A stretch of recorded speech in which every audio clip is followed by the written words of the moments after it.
Իշխանությունն ինչ նպատակ է հետապնդում նման մասշտաբային գործողություններով եւ հեղաշրջման ինչ պլանի մասին է հայտարարվում, այս պահին զրուցելու եմ քաղաքագետ Genesis Armenia ուղեղային կենտրոնի հիմնադիր տնօրեն Աբրահամ Գասպարյանի հետ։ Բարև ձեզ, շնորհակալ եմ, որ այստեղ եք։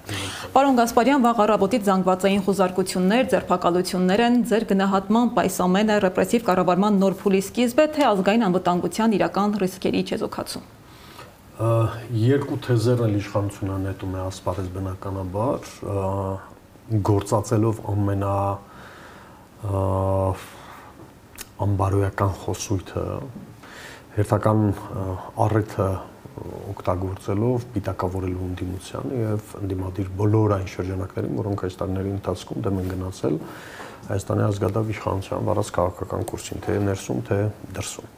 Տեսեք, ես մեսեջինգը փորձեմ ներկայացնել մեր հեռուստադիտողներին, որպեսզի պարզ լինի, թե այս ամբողջ գործընթացի սկիզբը, կուլմինացիան եւ ավարտին ինչպես է իշխանությունը պատկերացնում։ Նախ այս ամբողջը պիտի տեղի ունենար հավանաբար Իրան-Իսրայել պատերազմից առաջ։ Ինչու՞։ Որովհետեւ հայ եկեղեցու նկատմամբ խաչակրած արշավանքը նոր կամ նեոբոլշևիկյան արշավանքը, որը վարչապետի աթոռն զբաղեցնող սանձազերծեց եւ համընկավ արդեն պատերազմին, դա պիտի ունենար իր տրամաբանական շարունակությունը, որովհետեւ այդտեղ կա մեկ խնդիր ազգային միակ ինստիտուտը, որը պետության եւ իշխանության փոխարեն շարունակում է Հայաստանի, Արցախի եւ հաջորդի ազգային պետական շահերի մասին բարձրաձայնել ամբողջ աշխարհում եւ մնացած բոլոր ամբիոններով, պիտի լռի։ Նիկոլ Փաշինյանը համարում է, որ ինքը ընդդիմության նկատմամբ հաղթանակ է տարել։ Օրդինար ընդդիմության, խորհրդարանական ընդդիմության նկատմամբ ունի առավելություն։ Մնացել է միակ ազգային ինստիտուտը, հա, բանակից բացի բանակը, որովհետև ենթարկվում է իրեն, որին պետք է լռեցնել եւ որը չպետք է ունենա որևէ հնարավորություն իր դեմ նույնիսկ խոսքի մակարդակով քննադատական խոսք հնչեցնի։ Սա պիտի տեղի ունենար Իրան-Իսրայել պատերազմը արանք տնկավ, ինչպես ասում են, եւ սա իր տրամաբանական շարունակությունն է։ Այս ընթացքում նա այցելեց Թուրքիա։ Սա է հանգուցային կետը։ Այս ռեպրեսիաները, որ կատարում են ընդդիմության նկատմամբ, քիչ առաջ լսեցինք բոլորս Genesis Armenia-ի հայտարարությունը դատապարտող խոսքի ազատության, մարդու իրավունքների եւ այլն եվրոպական կոնվենցիաներին հակասող, արդեն Եվրոպայում են նույնիսկ ծաղրով վերաբերվում ժողովրդավարության բաստիոնի ներկայացուցչին, որը խոսում է ժողովրդավարության մասին, բայց վերջին մեկ ամսվա ընթացքում երկու գլխավոր ընդդիմադիր, այսպես ասենք, առանցքային ֆիգուրաները ձերբակալվել են, հա, մեկը Սամվել Կարապետյանը, մեկը Բագրատ Սրբազանը։ Նույնիսկ Եվրոպան է ծիծաղում արդեն իր վրա եւ բոլորն էլ հասկանում են, որ այս անձնավորությունը բացառապես այստեղ իշխանության վերարտադրման խնդիր է լուծում, ուրիշ ոչինչ, պատրաստ է գնալ ցանկացած զհողության, այդ թվում Հայաստանի Հանրապետության ազգային պետական շահերը եւ անվտանգությունը։ Երբ նա գնաց Թուրքիա, բնականաբար համատեղ հայտարարության ակնկալիք գուցե կարող է լինել, հա, հարաբերությունների կարգավորման հեռանկարի վերաբերյալ, բայց երկու պետությունների մամուլի ղեկավարների, մամուլի գրասենյակները պատառիկներով այսպես կետարկետ նշեցին, թե ինչի մասին է խոսքի։ Ես վերջին 3 օրվա ընթացքում լրջորեն հետևում եմ նաև թուրքական մամուլին, թե ինչ է խոսում Փաշինյանի այցի կուլիսների հետևում, հա, քննարկված թեմաների կամ մամուլի շրջանակներում քննարկվող հարցերի մասին, նույնիսկ թուրքերն են զարմացած։ Թուրքերը զարմացած են, թե ինչպես կարելի է ներկայանալ եւ հլուհնազանդ այսպես գլուխները թուրքական ընդդիմադիր շրջանակների մամուլի մասին է խոսքը եւ վերլուծությունների մասին է խոսքը, ինչպես կարելի է գալ նույնիսկ այդ ճշտամի պետությունը, որը ցանկանում է խաղաղություն, գլուխը կախ այսպես լսել, թե Էրդողանը ինչ պիտի ասի եւ ինչ խոստումներ տալ, հա, խոսքը ցեղասպանությունից հրաժարվելուն է վերաբերվում, Կարսի պայմանագիր եւ այլն, այդ ամեն ինչի մասին խոսել ենք։ Հիմա ինչ հանրարարականների պորտֆոլիոյով նա վերադարձավ Անկարայից եւ ինչ հաջորդեց այդ ամենին։ Ակնհայտ է, որ Թուրքիայում ամենայն հավանականությամբ նա ստացել է կիսատ գործը շարունակելու հանրարարություն կամ խրախուսական, հանրարարություն չասեմ, խրախուսական խոսք։ Դրան հաջորդեց նաեւ ԻՀԿ-ի հայտարարությունը հակահայկական, իհարկե։ Հիմա այս ամբողջը պետք է դիտարկել մեկ ամբողջությամբ, այդ սրանք միևնույն շղթայի տարբեր օղակներն են։ Եվ բարձր որ այս գործողությունները միայն ուղղված չեն Բագրատ Սրբազանի դեմ կամ Սրբազան շարժման ակտիվիստների աջակիցների դեմ, հիմա եթե առիթ լինի, ես մի Բայց դու իշխանություններ չի հայտարարում, որ Սրբազան շարժումը այլևս մարած շարժումը, ինչ իմաստ ուներ այսօրվա գործողությունները, հատկապես հենց Սրբազան շարժման անդամների նկատմամբ, եթե մարած շարժումը է։ Ինչից են վախենում։ Նիկոլ Փաշինյան սրանին պարբերաբար հայտնվում են իր ամենասիրելի արդյունքները, ոչ թե վերլուծություններ են հայտնվում տարածաշրջանում պայթող վիճակի, միջազգային հարաբերությունների, Հայաստանի անվտանգային խոցելիության մասին, այլ հայտնվում են իր ռեյտինգի վարկանիշի վերաբերյալ ինչ-որ հարցումներ։ Եվ պարզ է, որ այս նոր նեոբոլշևիկյան արշավանքից հետո եկեղեցու հեղինակությունը ավելի բարձրացավ եւ ավելի ամրապնդվեց, անկախ փաստից, թե ինքը ինչ էժանագին եւ անհավասարակշիռ խոսույթով հանդես կգա ընդհանրապես։ Գիտեք, ես 7 տարի առաջին օրվանից երբ ինքը հայտնվեց այս աթոռին, իմ ձեռքերը լվացել եմ իրենից, բայց որ մենք այսքան նվաստացման ենթարկվենք որպես ժողովուրդ, մտոք թլփատված մարդու կողմից, ես չգիտեմ իր ստատուսները ընդհանրապես ինքն է այդ մտահղացումը իրեն հուշում են, իրեն ասում են թե ոչ, բայց մենք հավասարվել ենք գետնին արդեն, որովհետև հայ ժողովրդի պատմության մեջ չի եղել նման անառակաբարո խոսույթ ընդհանրապես պետության վրա, եղել են հակասություններ, եղել են լուրջ խնդիրներ, բայց շրիշակից ցածր այսքան իջնենք մենք եւ ամբողջ աշխարհի առաջ խայտարակ լինենք, որ պետության ղեկավարը եկեղեցու հովվապետին նման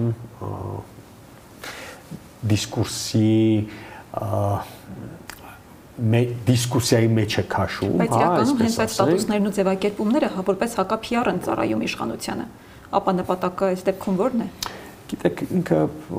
ցայտմոտի մեջ է։ Այս բոլորը խոսում է այս բոլոր գործողությունները խոսում են, որ ինքը ցայտմոտի մեջ է, ինքը չի տիրապետում վիճակին, բայց որպեսի ներքին եւ արտաքին լսարանին կարողանա ճիշտ մեսիջներ հղել, որ ես ձիգ եմ, ես կանգնած եմ եւ չհամարձակվի որևէ մեկը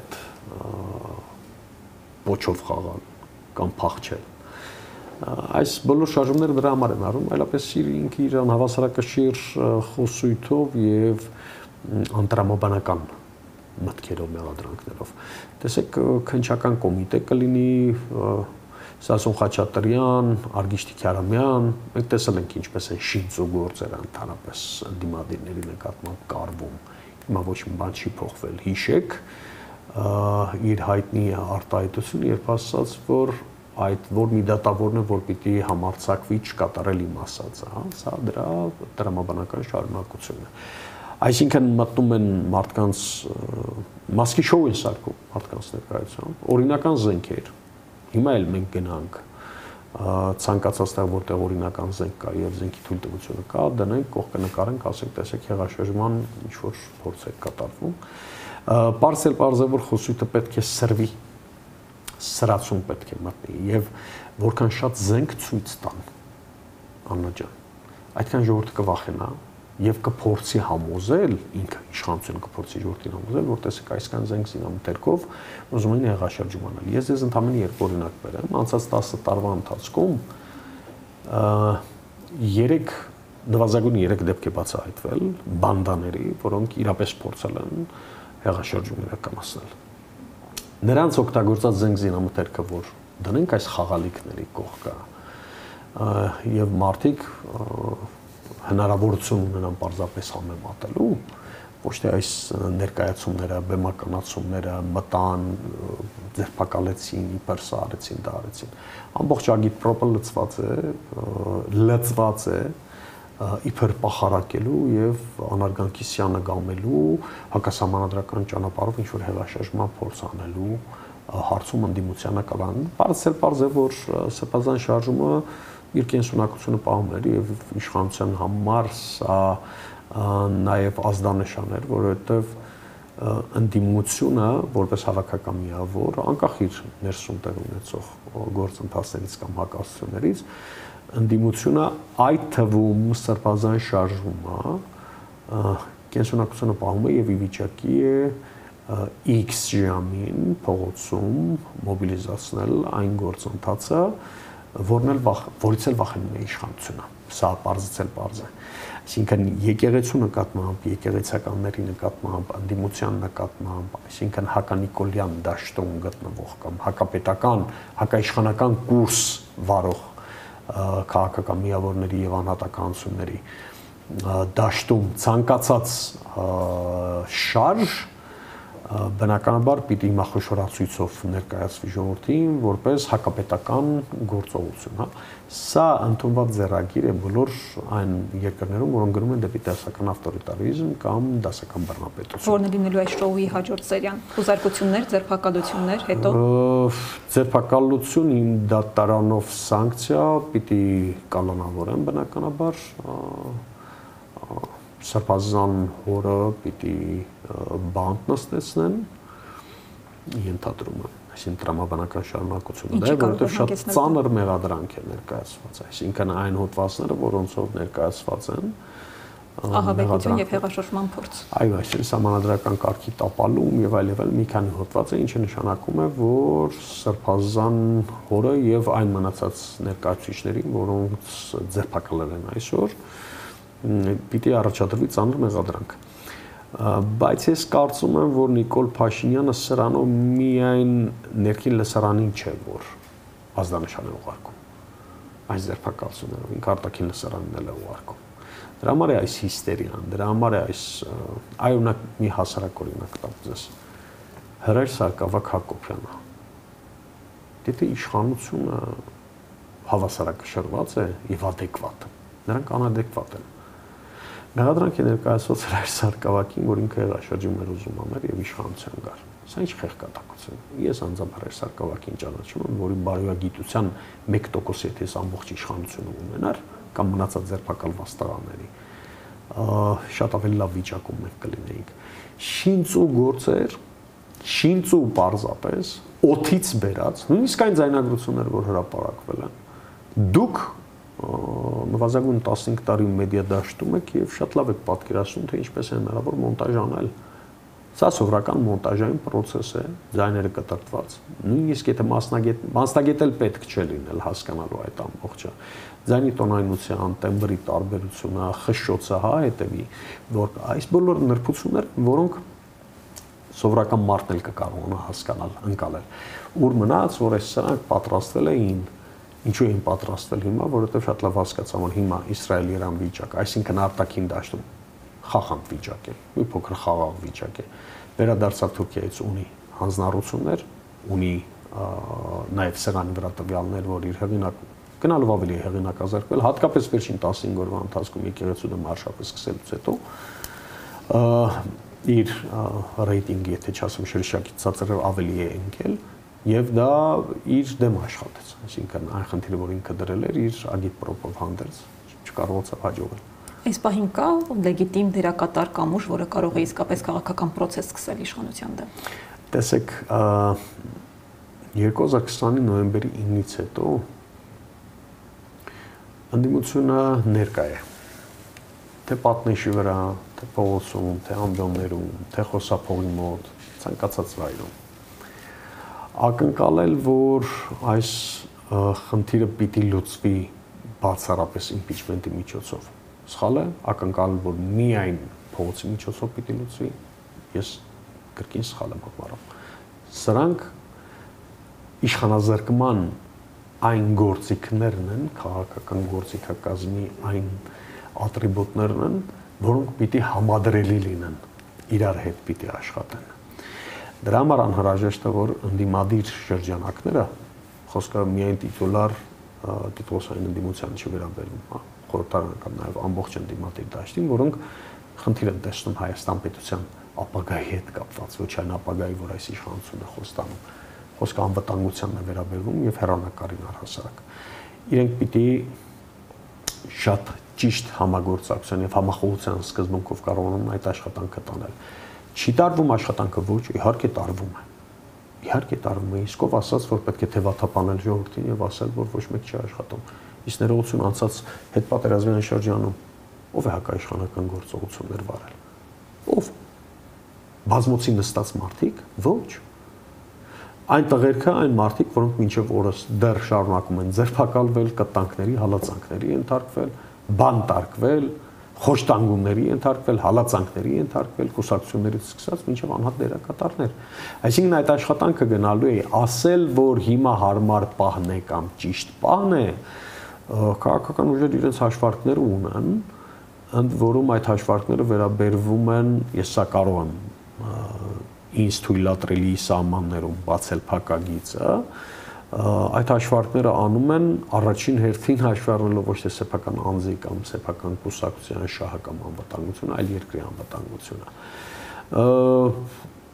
Գնդակը գլորվել է, ձնագնդի էֆեկտը լինելու է, այսօր կլինի, վաղը կլինի 1 ամիս հետո, 2 ամիս հետո, ես դժվարանում եմ ասել, ավելի շուտ ես մոտավորապես ունեմ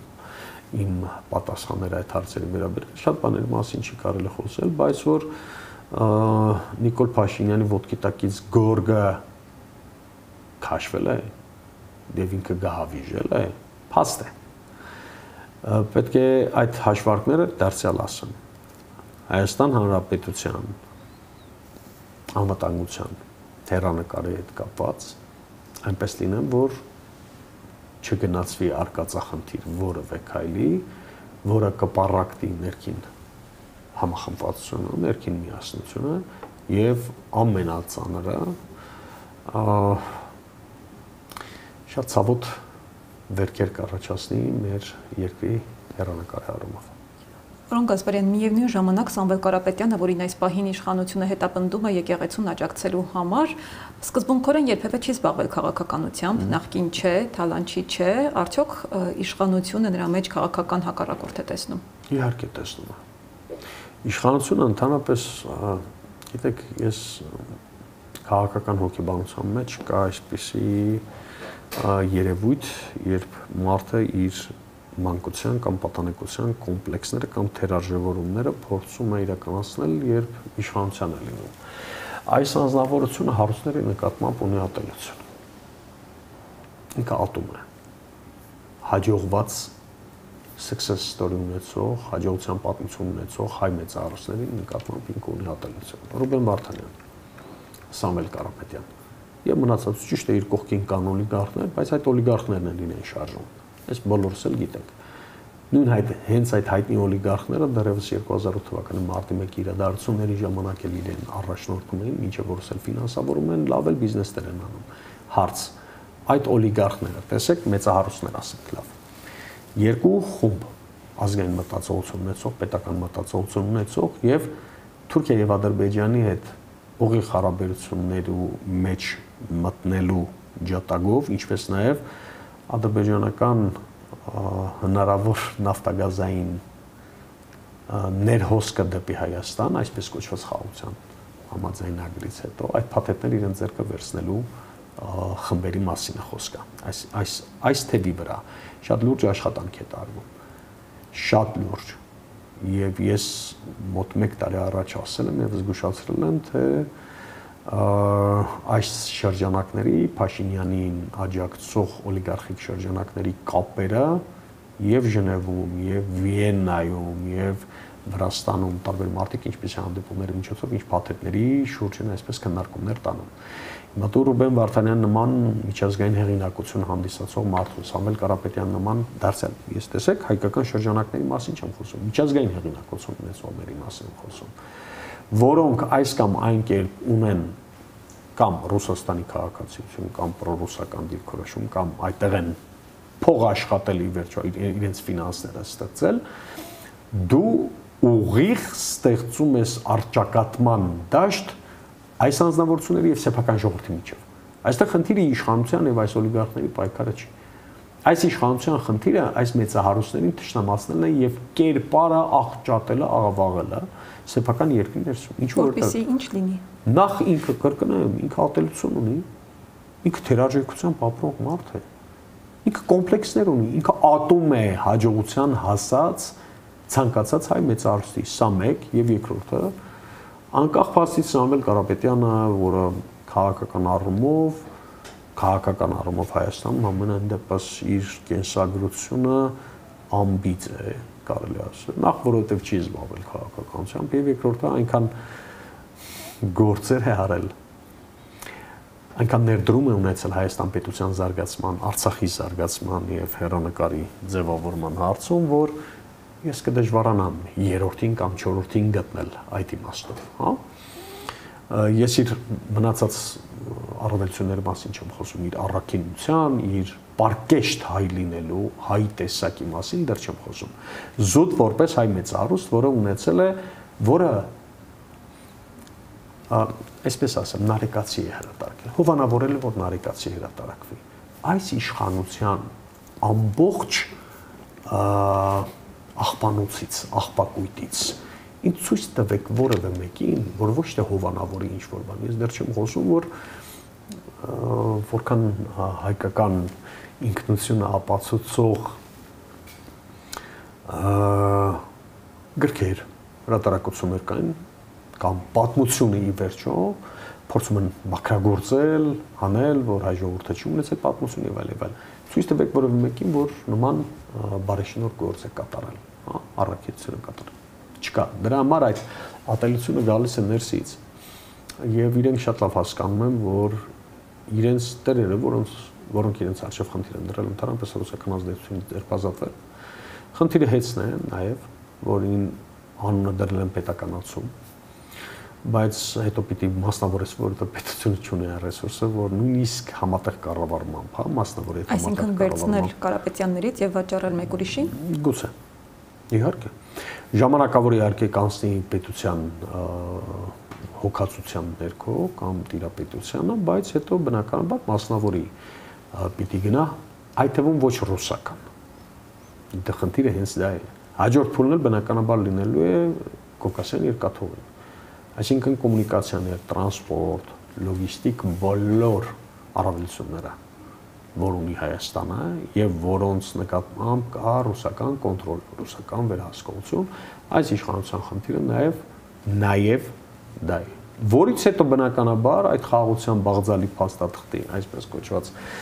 տեքստը պիտի դնի ժողովրդի առաջ, ասի մենք ինքնիշխան ենք, հիշեք 2023 թվականի Արցախի հայաթափումից առաջ օգոստոսի թե սեպտեմբերի 2-ի իր ելույթը, երբ նա հերթական անգամ ոչ adekvat վիճակում խոսեց Հայաստանի ազատագրման մասին, Հայաստանի անկախության մասին, որ Հայաստանը նոր գնում է անկախության, Հայաստանը իր տարածքում գնում է անկախության, ինչ նախադասություն գործածեց։ Նա հասկացրեց, որ մենք գուբերնիա չենք դառնալու։ Ինչ գնով էլ լինի, այսինքն եթե Հայաստանի 20840 կիլոմետր կամ 743, ինչպես ինքն է ասում, նույնիսկ դրա կորստի գնով մենք ռուսական ազդեցությունից պիտի դուրս գանք։ Պարզել, որ այդ հարցի պատասխանը մենք այսօր ենք ստանալու կամ վաղը։ Հաջորդ տրամաբանական հարցը դա է լինելու։ Ինչ գործում ռուսական ռազմապազան Հայաստանը։ Եթե Հայաստանի եւ Ադրբեջանի, Հայաստանի եւ Թուրքիայի միջև հարաբերությունները կարգավորվում են խաղաղության փաստաթղթով, ռուսները ինչ գործում են։ Պարոն Գասպարյան, մեր եթերաժամը կարճ է, խնդրում եմ հակիրճ նաև պատասխանեք, ինչ հետևանքներ կարող է ունենալ նման ռեպրեսիվ մեթոդաբանության շարունակությունը եւ ինչպես կանխել։ 98 թվականի փետրվարի 3-ին Հայաստանի նախագահի հրաժարականը նաև ուներ նմանատիպ նախադրյալներ, բռնաճնշումներ եւ հակաժողովրդավարական մեծ ալիք։ Ես կարծում եմ, որ սրան հաջորդելու են ել ավելի խիստ խոսույթը նվազագույնը, տեսեք մի պատգամավոր կա, չեմ ուզում անվանարկել իրեն, բայց այսօր